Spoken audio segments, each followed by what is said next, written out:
Assalamualaikum warahmatullahi wabarakatuh.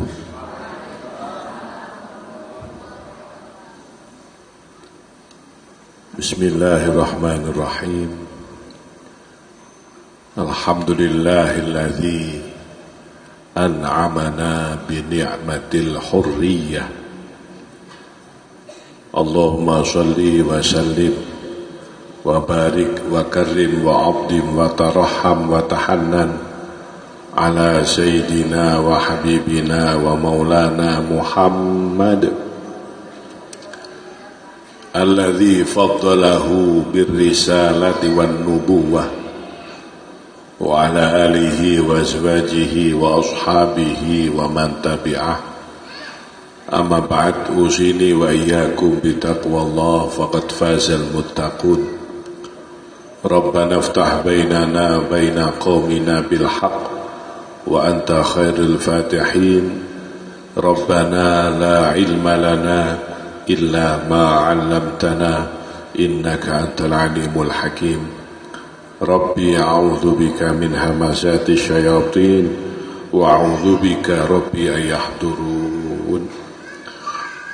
Hadaratil muhtaramin wal muhtaramat, para hadirin, para pecinta Quran, para pecinta Rasulullah sallallahu alaihi wasallam, para pecinta ilmu, wa fil muqaddimati seluruh keluarga besar Ma'had Ibnu Katsir, hafidhahumullah, seluruh keluarga besar direksi PTP 12 hafidhahumullah.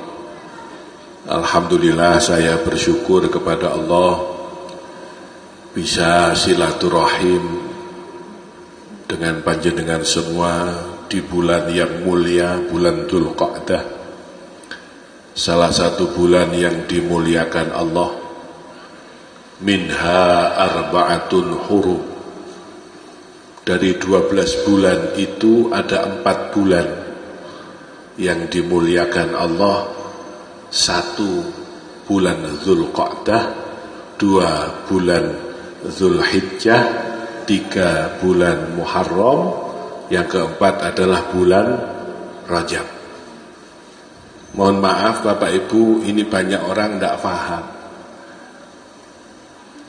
Jangankan ngerti bulan haram, bulan hurum, banyak orang Islam tidak tahu bulan-bulan Hijriah. Taunya cuma Januari, Februari, ngapret, April, Mei, Juni, Juli, Yutun.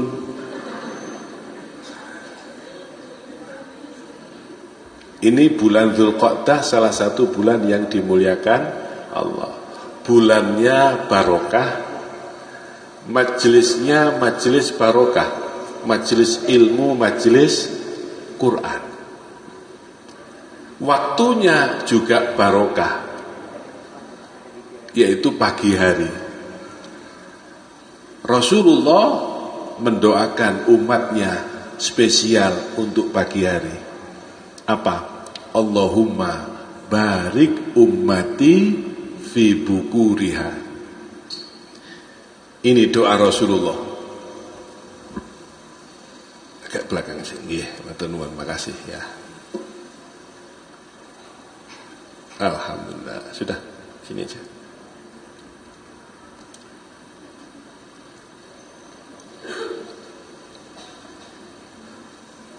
Ya, matur nuwun.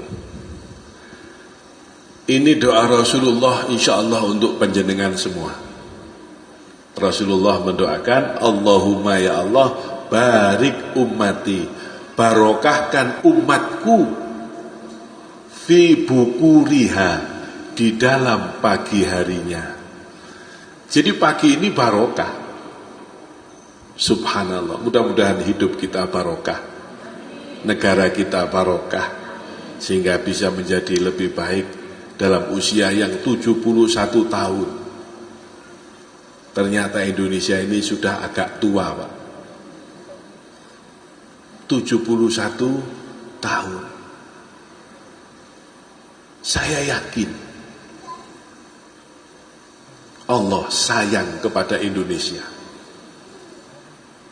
Saya yakin Pak, Allah cinta Indonesia. Indikatornya apa?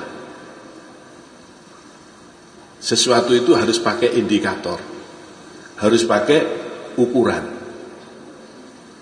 Seperti kita cinta Quran, ini salah satu indikator kita cinta Rasulullah. Antum datang ke sini majelis Al-Quran, antum membantu pondok Quran, itu insya Allah menjadi salah satu indikator antum cinta Allah, cinta Rasulullah. Ada yang ngasih sepeda motor, ada yang ngasih apa tadi, nasi bungkus, ya, Masya Allah. Cuma 84 yang datang banyak, tidak cukup, ya tidak apa-apa sudah. Yang jelas kiainya harus diberi itu.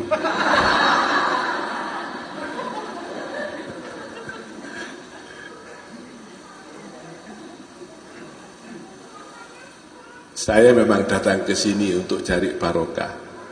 Saya tadi lihat pentasnya, waduh, pentasnya kok tinggi nih, saya mau di bawah saja. Cuma kalau saya di bawah, yang di belakang mungkin tidak bisa kelihatan. Ya sudahlah, kalau ada yang mau ngangkat, sedekah tenaga ngangkat tidak apa-apa. Karena saya memang sakit Bapak Ibu, karena kecelakaan. Baru saja. Baru 26 tahun.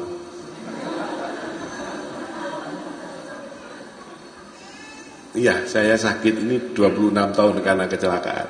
Yang ngalor ngidul ya numpak becak gini. Tapi alhamdulillah, orang itu kalau diberi ujian Allah berusaha nerimo, berusaha sabar, maka ujian akan menjadi kenikmatan. Saya meskipun sakit, alhamdulillah merasa nikmat Pak. Apa nikmatnya? Tidak capek. Yang capek kan yang dorong. Makanya kalau ngundang saya ada pentasnya ya harus siap ngangkat Mas. Tapi tolong jangan lupa nanti tolong turunkan ini ya. Kalau tidak diturunkan nginep saya ini.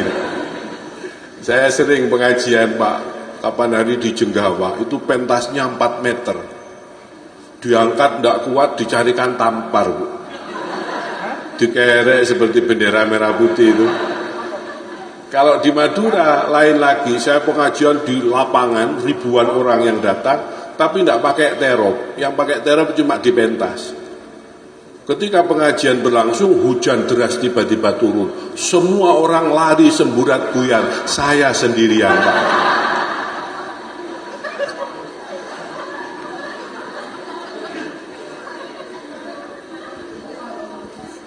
Mohon maaf, apa ada orang hidup tidak diuji Allah? Tidak ada. Pasti ada ujian. Mesti ada ujian. Saya pernah nantang, ketika saya pengajian saya tantang, siapa yang tidak punya masalah silakan maju, saya kasih uang. Ada yang maju, saya Pak Yai, saya tidak punya masalah. Benar saya tidak punya masalah? Benar saya tidak punya masalah. Sampean seneng uang? Iya, seneng uang itu masalah. Tidak ada orang hidup tidak mendapatkan ujian. Semua dalam hidup adalah ujian. Hanya persepsi kita yang salah.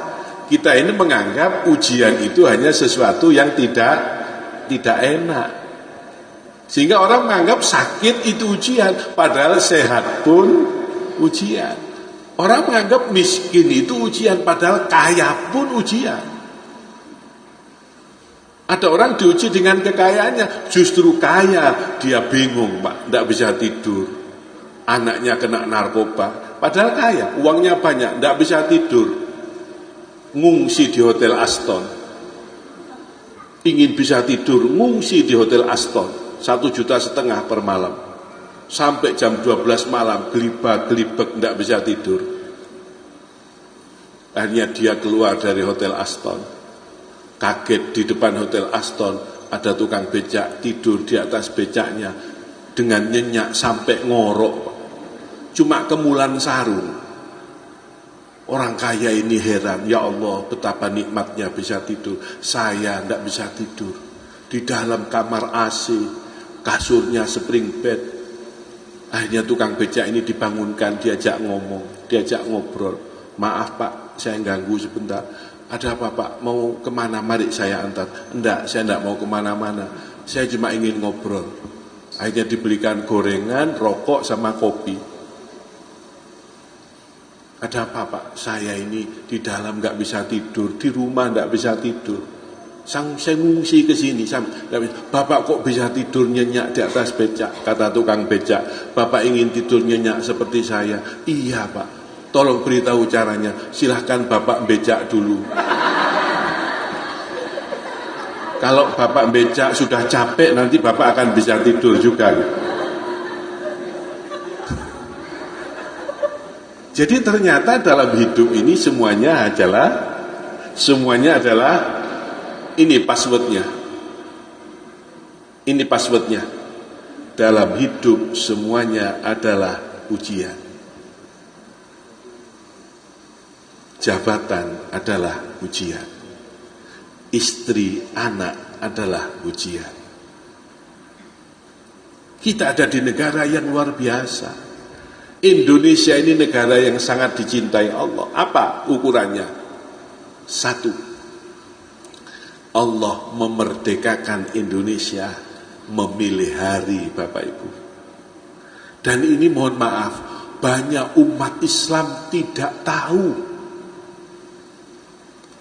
Taunya Indonesia merdeka tanggal 17 Agustus.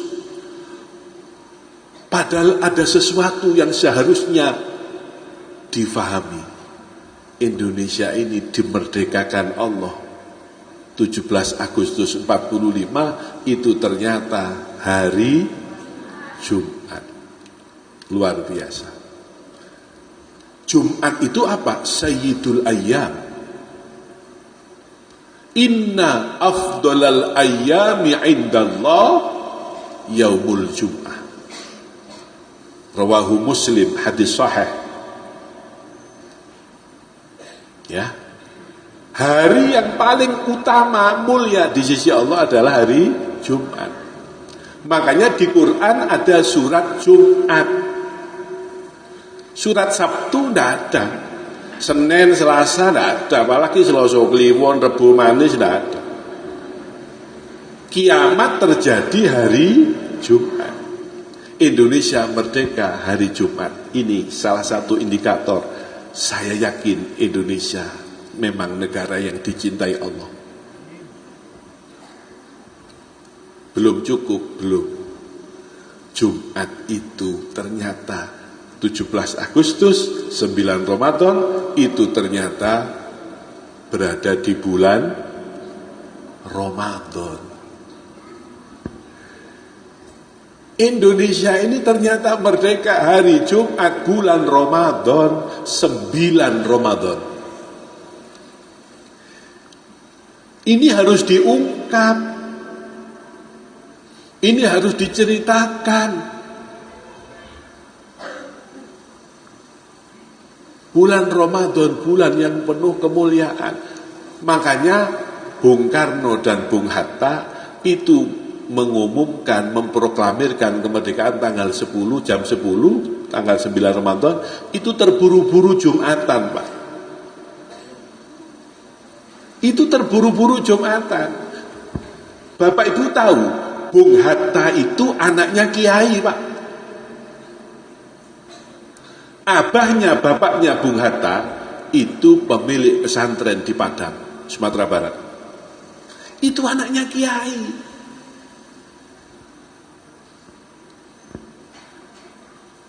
Jadi kita sebagai umat Islam itu andilnya besar sekali. Baik ketika proses menuju kemerdekaan maupun ketika memproklamirkan kemerdekaan. Banyak pahlawan-pahlawan yang itu sebetulnya para kaum santri, kiai. Bapak Ibu tahu pahlawan nasional namanya Abdul Hamid? Tahu? Tidak tahu? Gini, supaya saya pengajian ini tidak terlalu lama karena sudah agak siang, 9:30 saya masih ada jadwal di tempat lain. Kalau saya tanya tahu, saya menjawab tahu gitu saja sudah. Biar tidak repot-repot sudah ya.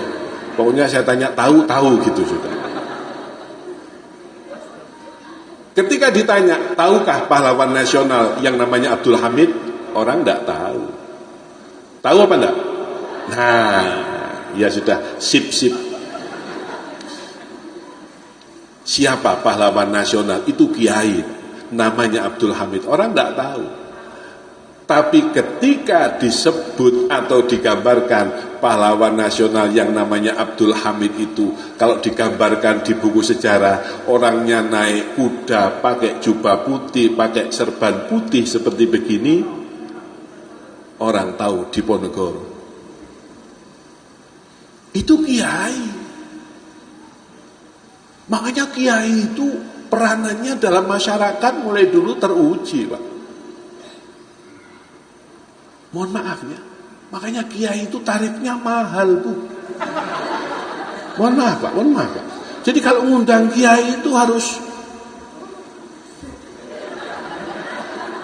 enggak. Saya biasa pidato begini, saya biasa di TV, di radio, saya pidato begini biasa. Jangan dianggap guyon ya.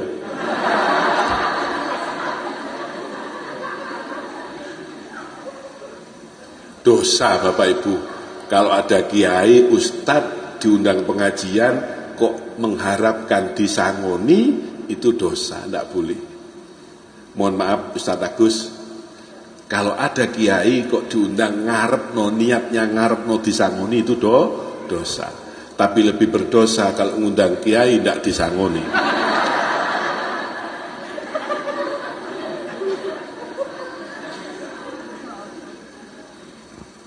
Coba, orang tidak tahu kalau Raden Ajeng Kartini itu ternyata juga santri.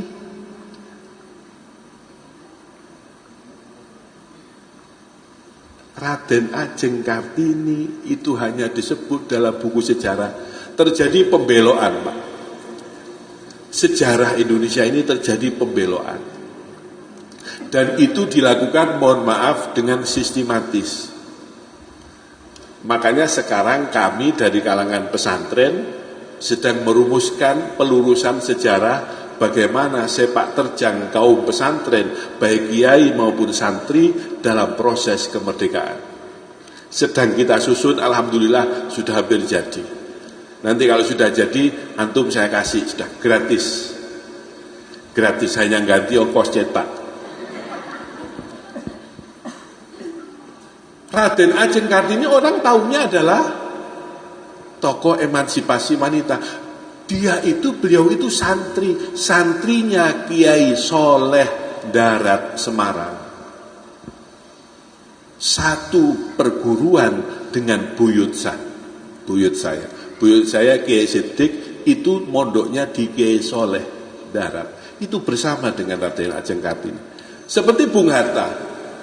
Orang mengenalnya Bung Hatta itu adalah tokoh proklamator, bapak koperasi. Iya toh? Ternyata beliau itu guru ngaji. Ki Hajar Dewantoro, orang tahunya tokoh bapak pendidikan nasional. Beliau itu ternyata santrinya Kiai Iskandar dari Klaten, mondok ngaji.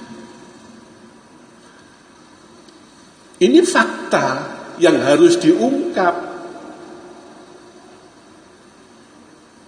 Indonesia sayang. Apa yang tidak ada di Indonesia, Bapak?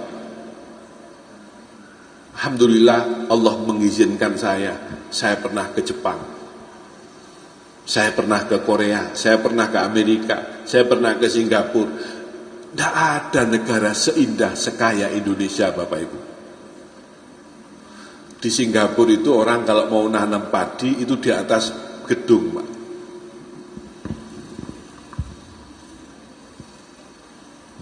Di atas atap gedung itu dibuat sawah. Indonesia ini apa yang tidak ada? Lautnya, tambangnya, kekayaan hutannya. Subhanallah. Ini menunjukkan Indonesia sayang kepada Indonesia. Allah sayang kepada Indonesia, Allah cinta kepada Indonesia. Maka kita diberi negara yang terbaik. Kita diberi Allah negara terbaik. Bapak Ibu kalau ke luar negeri jam 12 malam nyari makan warung susah. Bapak Ibu kalau ke luar negeri, mungkin banyak yang belum pernah ya. Ya kelihatan itu potongan-potongan kelas lokal memang. Sampean kalau ke luar negeri jam 12 malam mau nyari makan di pinggir jalan susah. Coba di Indonesia, di Jember, sampean lihat malam buka warung pinggir jalan. Trotoar dipakai warung, Pak. Itu kan kalau enggak Indonesia enggak begitu, Pak. Bapak Ibu kalau di luar negeri ya mau nyari sampah di tengah jalan itu sulit. Di Indonesia coba banyak memberi rizki kepada pemulung. Coba mari kita lakukan yang terbaik untuk Indonesia. Karena Allah telah memberikan kita negara terbaik, mari kita lakukan yang terbaik. Kita lakukan yang terbaik, Pak. Orang itu besok dihitung amalnya di sisi Allah bukan yang terbanyak. Besok manusia itu akan diperhitungkan amalnya bukan yang terbanyak. Ternyata yang diperhitungkan Allah adalah yang terbaik. Antum baca surat Kahfi ayat 6. Ya, surat Kahfi ayat 6. Allah dawuh. Bisa ditampilkan, Mas? Surat Kahfi.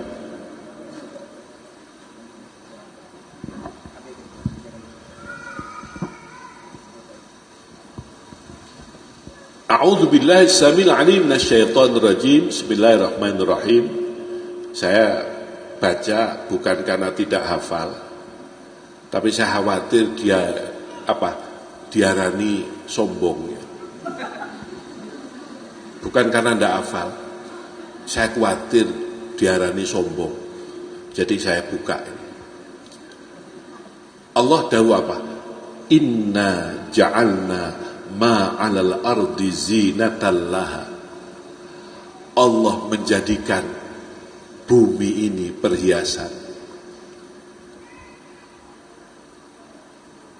Inna ja'alna ma'alal ardi zinatan laha. Inna sesungguhnya aku Allah ja'alna. Alhamdulillah Bapak Ibu, saya di pondok saya 20 tahun ngajar tafsir Quran. Alhamdulillah. Aku kata Allah menjadikan inna ja'alna ma apa yang ada fil ardi di muka bumi zinah perhiasan laha untuk manusia. Bumi mana yang menghiasi kehidupan dengan begitu indahnya? Indonesia. Coba ada pabrik gula dari tebu. PTP ini bisa jadi menghidupi sekian juta orang dari apa? Hasil bumi. Indonesia negara agraris, Indonesia negara pertanian, perkebunan, coba. Ini ayat cocok untuk Indonesia.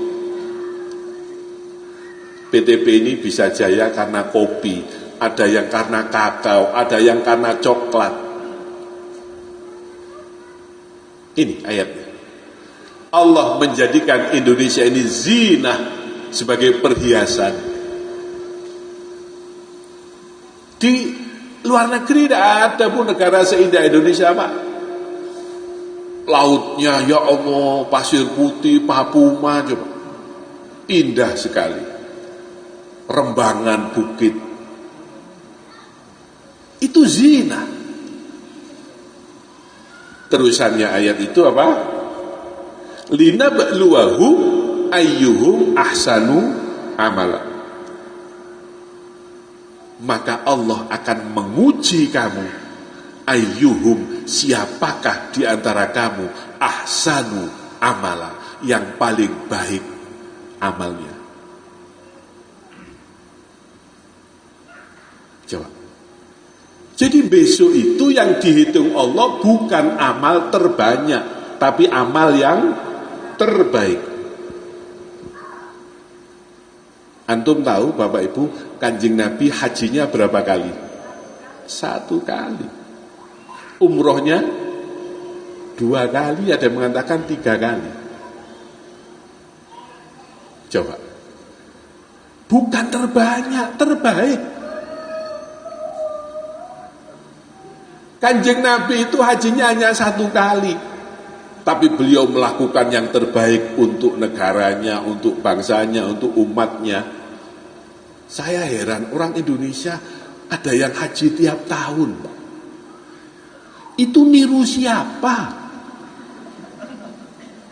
Lu Kanjeng Nabi saja hajinya 1 kali dari Madinah ke Mekah cuma 450 kilo, haji 1 kali, umroh 2 kali. Tapi kalau untuk bangsa, untuk negara, untuk umat, Kanjeng Nabi melakukan yang terbaik. Meskipun hanya haji 1 kali, Kanjeng Nabi melakukan yang terbaik. Pernah bapak-bapak, Kanjeng Nabi itu naik onta. Di tengah jalan, di pinggir jalan, ada wanita sedang sedih, sedang murung. Kanjeng Nabi turun dari ontanya. Wanita ini ditanya, "Sampean kok sedih, kenapa?" "Saya susah, Kanjeng Nabi." "Kenapa?" "Suami saya meninggal ketika perang Badar. Anak saya banyak. Saya punya anak yatim banyak, suami meninggal." Kanjeng Nabi melakukan yang terbaik, Pak. Tidak usah nunggu besok, langsung wanita ini diajak pulang oleh Rasulullah. "Sudah, jangan susah, aku gantinya suamimu." Dibawa pulang, dinikahi oleh Rasulullah. Bapak-bapak harus berani tuh. Terutama yang sudah haji itu harus berani, Pak. Naik mobil kok di pinggir jalan ada wanita kelihatan sedih, turun, Pak, bawa pulang. Saya yakin disunat maneh sampean. Antum menjadi orang tua asuh, coba penghafal Quran. Antum bantu ini, coba lakukan yang terbaik untuk Indonesia.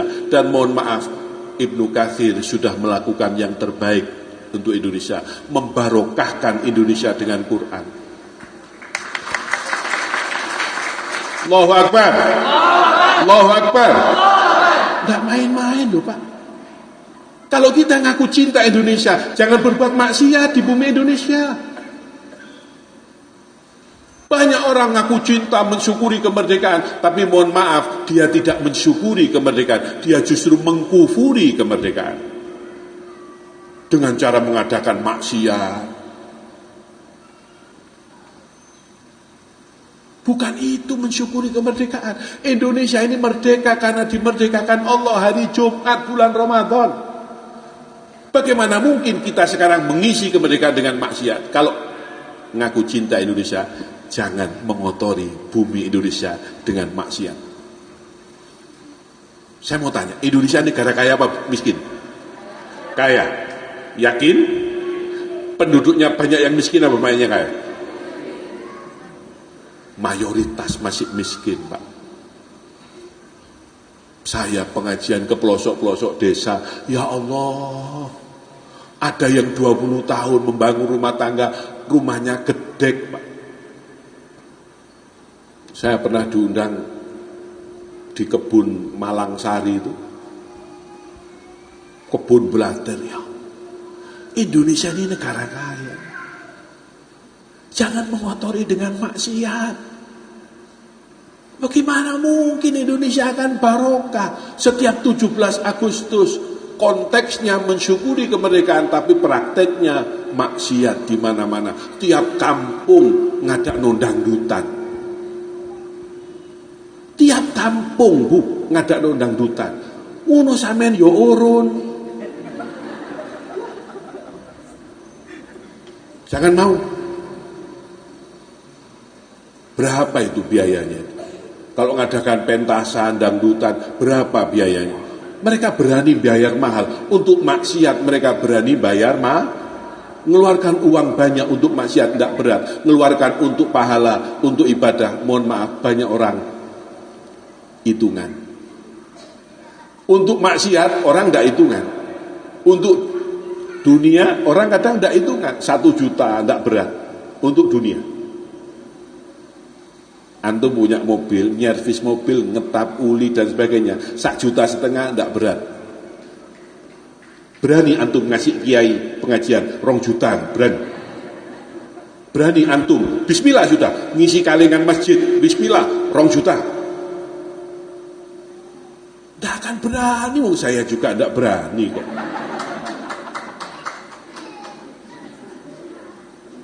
Coba kalau urusan dunia, beli pulsa 200.000 tidak berat. Tapi untuk urusan akhirat, ada orang kaya Pak, diberi harta sekian, dititipi Allah harta sekian miliar, uang sekian miliar, rumahnya sekian miliar, Jumatan, Masya Allah, bajunya berapa ratus ribu, celananya berapa ratus ribu, HP-nya berapa ratus, berapa juta, ada kalingan masjid lewat. Suwi Pak, ya Allah, kelontang. Berapa kalau kelontang? Berapa? 500. Habis itu berdoa, ya Allah, masukkan aku, istriku, anak menantuku ke surgamu ya Allah. Ya dijawab sama malaikat, swarga 500. Wong kencing di Tawangalun berapa? Hah?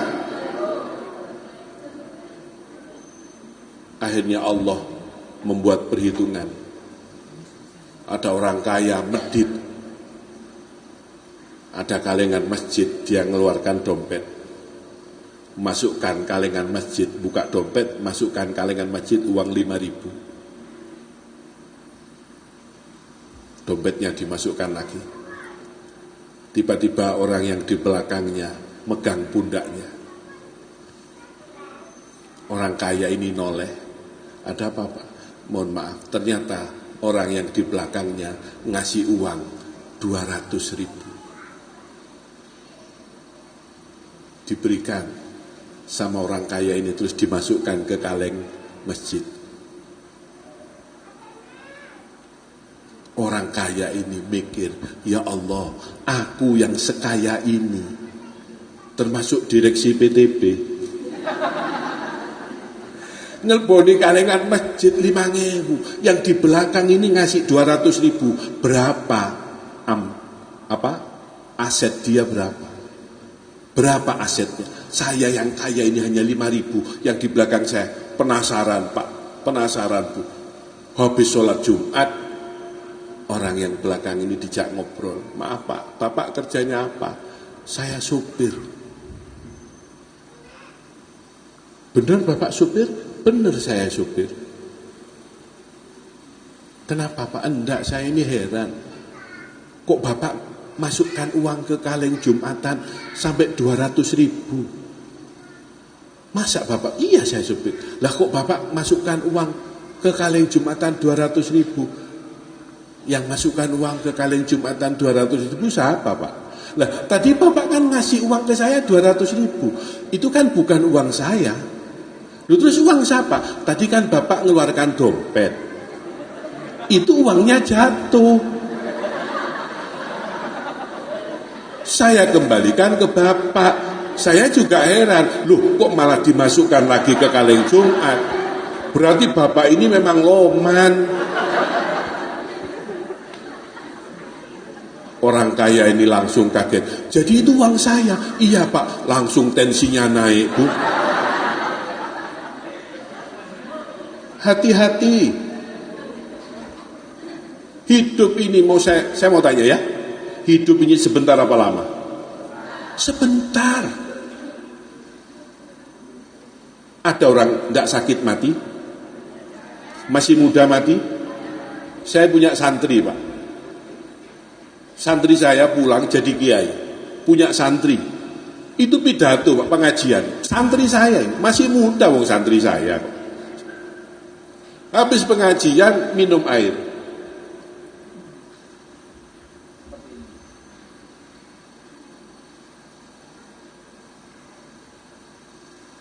Habis minum air, terus senden tuh. Senden, 10 menit. Orang ribut, kenapa? Dibangunkan, ternyata sudah meninggal. Serangan jantung. Jadi habis pengajian minum air langsung meninggal. Makanya saya kalau ngasih pengajian, ngasih tausiah, kok disuguhi air? Takut saya, Pak. Makanya mulai tadi tidak saya minum ini. Takut mati. Subhanallah, hidup ini sebentar, Pak. Maka lakukan yang terbaik. Antum jadi ibu rumah tangga, lakukan terbaik untuk Indonesia. Orang kan ada makomnya masing-masing. Orang kaya bisa berbuat terbaik dengan kayanya, orang miskin bisa berbuat terbaik dengan miskinnya. Tergantung. Ini yang dihitung Allah ternyata. Tidak percaya? Coba tolong buka lagi surat Al-Mulk ayat 2. Tidak percaya? Buka lagi surat Al-Mulk ayat 2. Tabarakalladzi biyadihil mulk wa huwa ala kulli syai'in qadir. Alladzi khalaqal mauta wal hayata liyabluwakum ayyukum ahsanu amala. Dialah Allah yang menciptakan kematian dan kehidupan. Kalau antum teliti, Bapak Ibu sekalian, di ayat ini Allah menyebutkan Allah menciptakan kematian baru kehidupan. Mestinya kan hidup dulu baru mati. Tapi di ayat ini Allah tidak. Mati dulu baru hidup. Apa? Kata Ibnu Katsir dalam tafsirnya, orang harus lebih memikirkan kematian. Itu terjemahnya. Dialah Allah yang menciptakan mati dan hidup. Mati dulu, padahal orang itu hidup dulu baru mati. Di sini oleh Allah bukan terbalik. Allah tidak pernah keliru. Allah tidak pernah salah, Pak. Ini ada pesan spiritual. Perhatikanlah kematian. Apa yang kita bawa kalau kita mati? Apa yang kita bawa kalau kita meninggal? Ini ayatnya. Untuk menguji kamu, siapa di antara kamu yang lebih baik amalnya. Ayatnya redaksinya bukan liyabluwakum ayyukum aktsaru amala. Bukan yang paling banyak amalnya, tapi yang terbaik. Bapak Ibu tahu Kanjeng Nabi tahajud berapa rakaat? 2 rakaat. Tapi rakaat pertama, Pak, habis baca Fatihah, Kanjeng Nabi itu baca Al-Baqarah, loncat An-Nisa, balik Ali Imran. Rakaat pertama. Al-Fatihah, Al-Baqarah, An-Nisa, balik Ali Imran. Rakaat pertama. Jadi 2 rakaat, tapi rakaat pertamanya 3 surat. Kan sama dengan kita. Tahajud 2 rakaat, ya kulhu terus. Ya enggak apa-apa, memang potongan-potongan kulhu.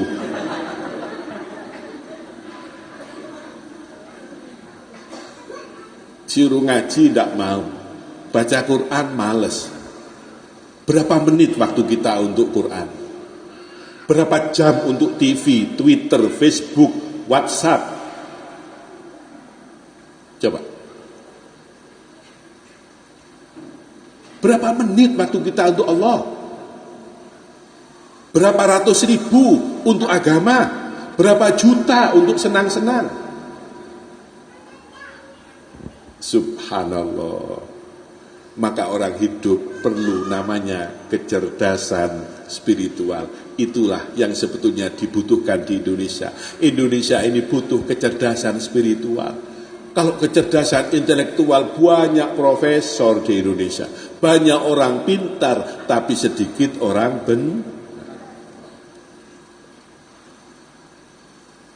coba 2 jam pakai HP, pakai tab, apa Twitter, apa Facebook, apa 2 jam khusyuk. Dipanggil suami ndak noleh, dipanggil anak ndak noleh. Suami kalau sudah di depan HP, dipanggil istri ndak noleh. Pak, antar aku ke pasar, Pak. Pak, ndak noleh. Betapa banyak ibu dipanggil anaknya ndak noleh karena khusyuk dengan HP. Ma, aku lapar, Ma. Ma, aku lapar, Ma. Ma, aku lapar, nangis anaknya. Ibunya noleh, tapi bukan dengan mata sayang, tapi mata mendelik, marah-marah. Mama, ndak ngerti mama lagi repot. Repot apa? Baca Quran 5 menit, alhamdulillah, kesirep. 1:30, Pak, nonton Liga Champion. Khusyuk, Pak. 2 kali 45 menit, belum perpanjangan waktu. Khusyuk. 1:30, disuruh tahajud. 3:30 ke kamar mandi, kencing, tidur lagi. Istrinya marah, Papa, mbok tahajud toh, Pak? Akhirnya suaminya nuruti istri, tahajud, sujud lama. Istrinya heran, ya Allah, suamiku sudah bisa sholat khusyuk, ya Allah. Kata malaikat, duduk khusyuk itu kesirep. Mohon maaf Bapak Ibu, betapa dahsyatnya godaan dunia, sampai dunia masuk ke hati kita, ke mindset kita ketika kita sedang berhadap Allah. Sholat pun dunia masuk. Mohon maaf, saya mau tanya, Bapak Ibu pernah sholat khusyuk? Seketok potongan-potongan tidak khusyuk. Sama dengan saya. Rokok suwi, Bu. Dikira khusyuk, bukan. Ini lupa berapa rakaat saya ini. Rakaat 1 apa rakaat kedua, ingat cicilan sepeda motor, ingat ini itu, ini rakaat 1 apa rakaat kedua. Kalau lupa rakaat, ambil rakaat paling pendek, ambil rakaat 1. Nanti sujud lupa rakaat lagi, ini rakaat kedua apa ketiga, rakaat kedua. Nanti lupa lagi, ini rakaat ketiga apa rakaat keempat, ambil rakaat ketiga. Habis itu salam, Assalamualaikum warahmatullahi wabarakatuh, Assalamualaikum warahmatullahi wabarakatuh. Anaknya lihat, Mama sholat apa, Ma? Sholat isya, nak. Lah kok 7 rakaat? Ya ini 3 rakaat bonus, nak.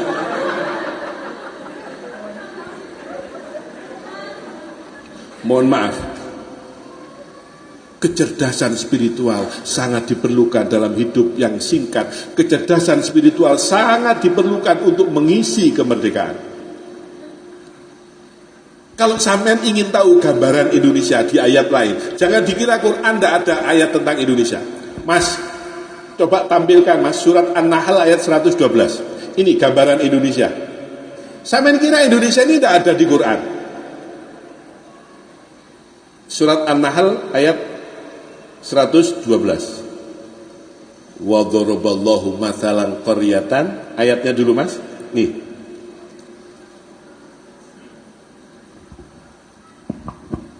Wa dharaballahu mathalan qaryatan kanat aminatan mutmainnatan ya'tiha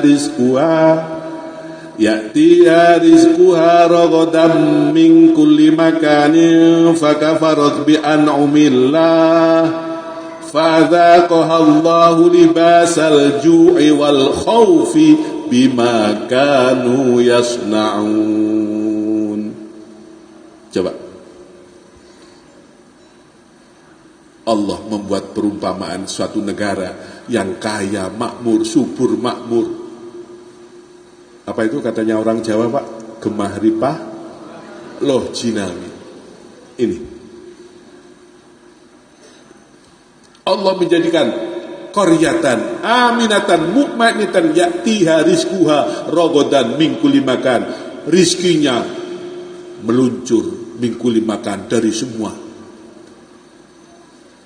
Tapi apa yang terjadi Bapak Ibu sekalian? Fakafarot bi an'umillah.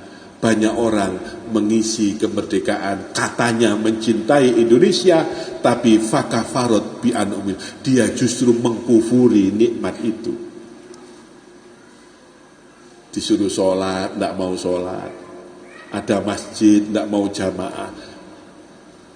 Ada azan, bukannya mau ke masjid, malah yang azan yang dipaidu, Pak. Allahu Akbar, Allahu Akbar. Bukan menjawab panggilan Allah, malah yang azan yang dipaidu. Wis azan mana sih? Kurang gawean. Ya Allah. Hayya 'alas shalah. Kalau seluruh rakyat Indonesia yang muslim sholat, apalagi mau jamaah, apa yang terjadi? Hayya 'alal falah. Indonesia akan mendapatkan al-falah. Bapak Ibu kalau tahu Turki mangli ke barat, Turki menjelma menjadi raksasa Islam sekarang, Pak. Amerika, Eropa takut kepada Turki. Bangkit sekarang Turki. Kenapa? Ternyata rakyat Turki semuanya menjaga sholat berjamaah. Kalau Indonesia ini terus sholat jamaah, ayat al-falah. Perhatikan, ketika Allah memanggil orang untuk sholat, Allah menjanjikan hayya 'alal falah. Makanya di Ma'had Ibnu Katsir sholat jamaah ya. Iya. Pondok mesti jamaah. Saya di pondok saya wajib santri 5 kali. Mohon maaf, saya sendiri yang ngimami, Pak. Barokah. Tidak ada ceritanya pondok bangkrut, tidak ada, Pak. Tidak ada ceritanya pondok bangkrut, tidak ada. Barokah makmur. Indonesia kalau mau makmur, Pak, semua penduduk yang muslim terus sholat subuh tok sudah. Hayya 'alas shalah. Ayo sholat. Hayya 'alal falah. Kamu akan mendapatkan aflah. Bapak Ibu, mohon maaf.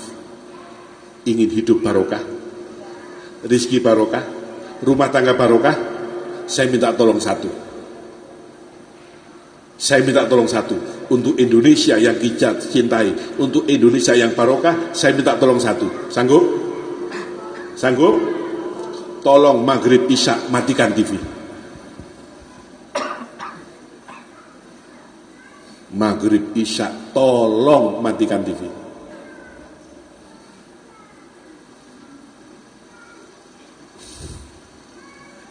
Untuk Indonesia yang kita cintai, Indonesia yang barokah. Malaikat turun, Pak. Malaikat turun ke rumah ibu-ibu.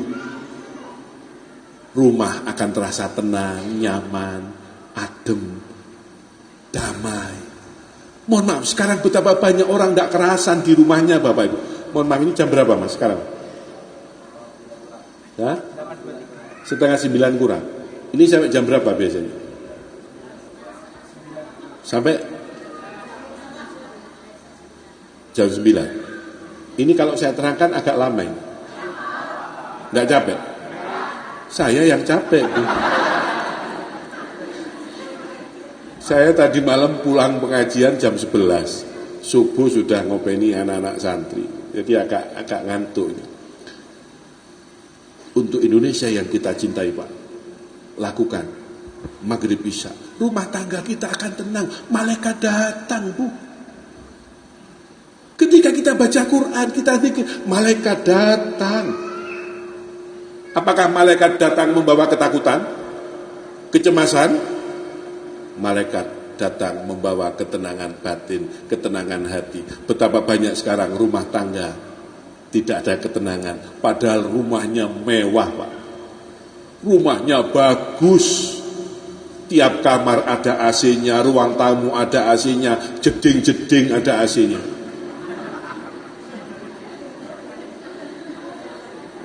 TV-nya yang layar sentuh, perangkat teknologi lengkap berapa puluh juta itu. Kulkas 4 pintu. Itu kalau yang punya rumah sumuk melbu itu. Tapi mohon maaf, betapa banyak suami tidak kerasan di rumah. Betapa banyak anak tidak kerasan di rumah. Kalau bapak ibu liwat alun-alun itu rame, bukan hanya setiap malam minggu. Setiap malam rame. Kenapa? Orang tidak kerasan di rumah, Pak. Kerasan di alun-alun. Ada suami kerja, Pak. Bukan pegawai BTP tadi ya. Bukan. Anu sana, dekatnya BTP.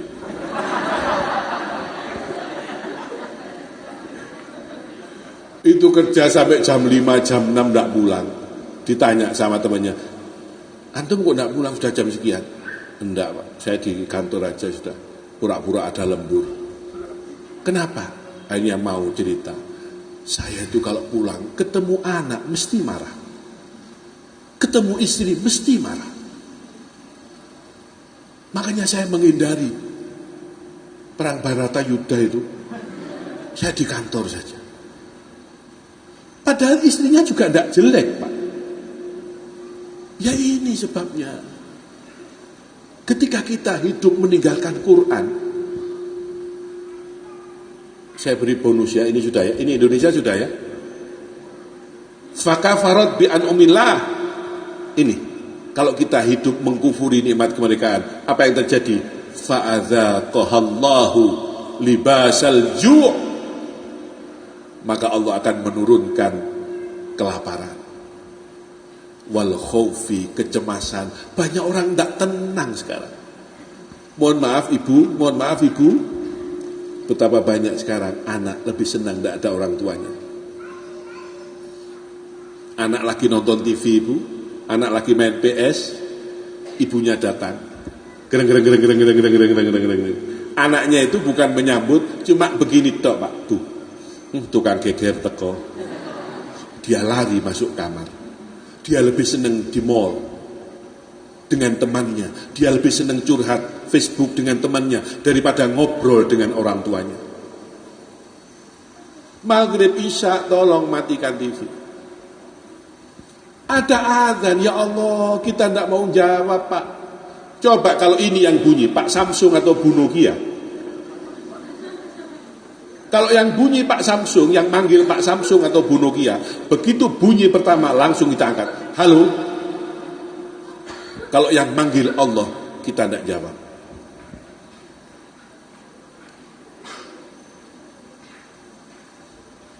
Coba. Ini fa'adzaqahallahu libasal ju' wal khauf. Muncul kekurangan, kemiskinan. Padahal kaya, tapi dia tidak merasa puas.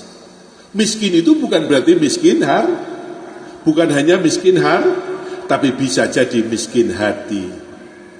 Bayarane wis 50 juta sebulan, tapi dia tidak pernah merasa cukup.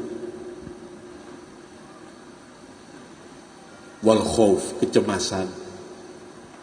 Rumah yang luas terasa sempit, uang yang banyak terasa sedikit. Coba.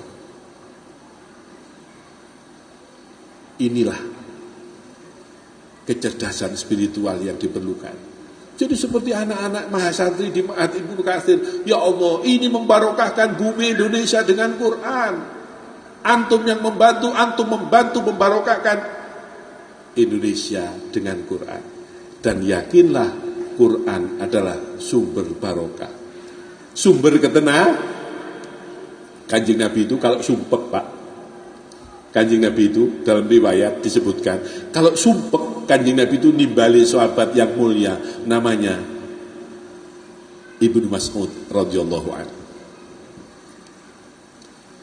Niki Bu, Kanjeng Nabi niku lek sumpek sahabat yang mulia Abdullah ibnu Mas'ud radhiyallahu an ditimbali. Apa dawuhnya Rasulullah?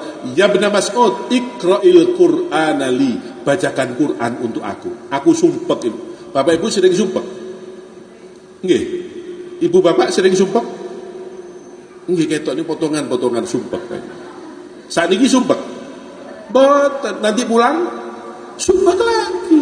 Makanya harus sering hadir di majelis-majelis seperti ini. Lu Kanjeng Nabi saja sumpek. Ya Allah, Ibnu Mas'ud, bacakan Quran untuk aku. Kenapa Ibnu Mas'ud yang dipilih? Karena Ibnu Mas'ud itu suaranya enak, kalau baca Quran luar biasa. Akhirnya sahabat yang mulia Ibnu Mas'ud membaca surat An-Nisa. A'udzu billahi minasyaitonir rajim. Ya ayyuhan nasu taqu rabbakumul ladzi khalaqakum min nafsin wahidah من نفس واحدة وخلق منها زوجها وبث منهما رجالا كثيرا ونساء واتقوا الله الذي تساءلون به والأرحام إن الله كان عليكم رقيبا. Dibaca terus Pak sampai ayat 50. Subhanallah. Begitu nyampe ayat 50, Rasulullah dawuh, cukup ya benar Mas'ud, wis cukup. Cukup sampean baca Quran. Ibnu Mas'ud berhenti Pak. Ibnu Mas'ud noleh ke Rasulullah. Ibnu Mas'ud melihat Kanjeng Nabi meneteskan air mata. Mendengar bacaan Quran, Kanjeng Nabi meneteskan air mata. Nangis, cukup. Lah kita sumpah keroksi. Ya tambah sumpah. Duwe entek. Kartu kredit kosong. Sumpah kerembangan. Sumpah kewatulo. Coba hadirkan Quran dalam ruang-ruang kehidupan kita. Jangan sampai, mohon maaf, ada ruang-ruang dalam kehidupan kita yang kosong dari Quran. Ibu punya anak ngamuan, temperamental, bacakan Quran. Quran bisa merontokkan gunung Pak. Quran bisa merontokkan gunung. Coba gunung yang kokoh itu bisa rontok, bisa runtuh karena Quran. Tidak percaya? Silahkan dibaca ya, akhir surat Al-Hasyr. Juz 28. Ayatnya, maaf ya, saya ini kalau agak lapar memang agak sering lupa. Allah dawuh di Quran surat Al-Hasyr apa? Lau anzalna hadzal Qur'an ala jabal la ra'aitahu khashi'ah. Kalau aku turunkan Quran ini untuk gunung, gunung akan rontok. Kalau gunung saja bisa runtuh Pak, apalagi hati manusia. Makanya mohon maaf bapak-bapak, sampai diseneni bojo Pak. Bojo sampai ngamuk Pak, sampai jangan ikut marah. Cool man. Istri marah-marah, suami tidak usah ikut marah. Bacakan Quran Pak. Saya yakin tambah marah suami, tambah ngamuk bojo. Lu itu ajaran agama. Bahkan dianjurkan kalau ada istri marah, itu suaminya suruh adzan, Pak. Jadi sing wedok gweger, nesu, itu suaminya dianjurkan apa? Adzan, pegang lehernya, dekatkan telinga, terus diadzani. Allahu Akbar, Allahu Akbar. Saya yakin tambah ngamuk, Pak. Atau sing wedok akhirnya komat. Sing lanang azan, sing wedok komat. Allahu Akbar, Allahu Akbar. Sing wedok jawab, "Kotko mati sholat, kotko mati sholat." Bu, anak tidak mau sholat, jangan dimarahi. Menantu belum punya pekerjaan, jangan dimarahi. Gunakan pendekatan Quran, rontokkan hatinya. bacakan Quran. Sayyidina Umar masuk Islam. Sayyidina Umar itu orangnya keras, Pak. Sayyidina Umar itu orangnya kasar. Didik-didik nempelin. Didik-didik membunuh. Iya. Tapi coba, masuknya Sayyidina Umar ke agama Islam karena Quran. Marah, mau membunuh Rasulullah, sampai di jalan ketemu orang. Mau kemana Umar? Aku mau membunuh Muhammad. Muhammad telah mengacaukan persatuan orang Mekah. Saya mau bunuh Muhammad. Buat apa kamu membunuh Muhammad? Kamu sudah tahu adikmu sudah ikut Muhammad. Benar kamu ngomong begitu? Silahkan buktikan. Awas, kalau kamu bohong, aku bunuh kamu. Keras, Pak, keren Sayyidina Umar. Hampir sama dengan orang Madura lah.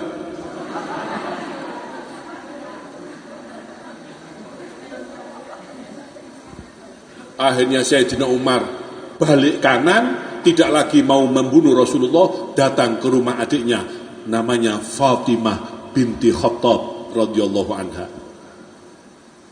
Masuk, digedor pintunya. Dor. Buka pintu. Iftahil bab, buka pintu. Adiknya Sayyidina Umar namanya Fatimah di dalam sedang membaca Quran dengan suaminya. Kaget, takut. Digedor pintunya, jebol. Umar masuk marah-marah. Adiknya ditempeleng. Adiknya menyembunyikan sesuatu di belakang. Apa itu? Quran. Coba lihat, tidak boleh. Kenapa tidak boleh? Karena kamu belum masuk Islam. Kamu najis. Lihat, tidak boleh. Lihat, tidak boleh. Hanya adiknya didorong, Qurannya dirampas. Suhuf, bukan berupa Quran ya, masih suhuf. Lembaran Quran dibaca, Allahu Akbar. Dibaca, Quran itu ahli syair, ahli tata bahasa. Umar itu ahli tata bahasa. Buka Quran, buka lembaran ini, pas surat Toha. Toha, ma anzalnal Qur'ana litashqa illa tadhkiratan liman yakhsha. Bergetar hati Umar. Dodok, Bu, jatuh dodok, Pak. Kena sinaran Quran. Toha, nama Rasulullah Toha. Ma anzalna alaikal Qur'ana litashqa. Aku tidak turunkan Quran ini untuk meden-medeni. Juz 16 ini. Jadi Quran bukan untuk nakut-nakuti. Islam ini bukan untuk nakut-nakuti. Loh, kok Islam diarani terorisme ini gimana? Apalagi dikaitkan dengan pondok. Pondok itu terkait dengan terorisme. Loh, keliru. Yang betul pondok itu memang kental akrab dengan terorisme. Mangane terong terus. Jadi agama ini bukan untuk nakut-nakuti orang. Duduk-duduk neraka. Beda pendapat kafir, beda pendapat musyrik, sesat. Bukan itu agama. Agama ini lemah lembut. Turun ayat Islam mengajarkan itu. Akhirnya Umar masuk Islam, Pak. Ya. Jadi kalau ibu-ibu nun sewu anaknya sampai usia besar kok tidak mau sholat, jangan hanya dimarahi. Akhirnya anak tidak kerasan di rumah, berteman dengan iya kalau yang benar. Tidak kerasan di rumah terus melayu minggat ke Ibnu Katsir, karuan. Mondok sekalian. Lu ternyata berteman dengan orang yang tidak benar, tambah tidak karu-karuan. Ketika anak tidur, Bu, ya, ketika anak tidur, ibu sempatkan tahajud. Habis tahajud, duduk, Bu, di sebelah anak, baca Quran. Subhanallah. Kita lakukan yang terbaik untuk Indonesia, Bapak Ibu sekalian, karena Allah memberikan kita negara yang terbaik. Kalau kita cinta Indonesia, jangan melakukan maksiat di atas bumi Indonesia. Mereka yang katanya cinta Indonesia, ternyata mereka mengotori Indonesia dengan maksiat. Mohon maaf, cinta mereka palsu. Mosok mencintai Indonesia dengan LGBT? Nah, katanya cinta Indonesia tapi LGBT. Apa LGBT? Hah? Lesbian, gay, apa lagi? Biseksual, T-nya apa? Tapi ada LGBT yang bagus, Bu, yang positif. LGBT yang positif ada, Pak? Ya, laki-laki gagah, berduit tebal. Wah. Ya, sama dengan ISIS. Mengotori Indonesia kalau menghadirkan ISIS. Tidak boleh mencintai Indonesia terus menghadirkan ISIS, berfaham ISIS di Indonesia. Tidak boleh. Islamic State of Iraq and Syria. Itu ISIS yang fundamentalis, yang negatif, Pak. Tapi ada ISIS yang positif. Ikatan suami istri satu.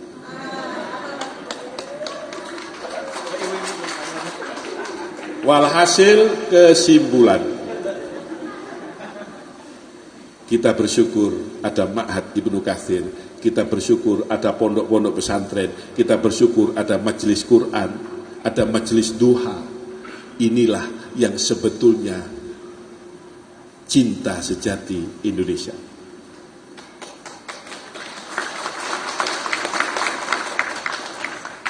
Inilah yang sebetulnya mengisi kemerdekaan Indonesia. Bukan dengan maksiat, bukan dengan hura-hura, bukan dengan foya-foya, bukan. Mensyukuri kenikmatan Indonesia adalah idza jaa nasrullah wal fath fara'aitan nas yadkhuluna fi dinillah wajah fasabbih bihamdi rabbika wastaghfir innahu kana tawwab. Terima kasih atas semua perhatian. Mohon maaf atas segala kekurangan. Apa yang benar semuanya dari Allah, mudah-mudahan barokah manfaat. Apa yang salah karena keterbatasan dan kebodohan saya, Al-Fakir Muhammad Musotik Fikri Faruk, mohon maaf lahir dan batin. Hadanallahu wa iyyakum ajma'in ila ma yuhibbu wa yardah. Mudah-mudahan Ma'had Ibnu Katsir tambah barokah. Mudah-mudahan kita semua bisa istiqomah. Mudah-mudahan kita menjadi bagian dari Al-Quran. Al-Fatihah.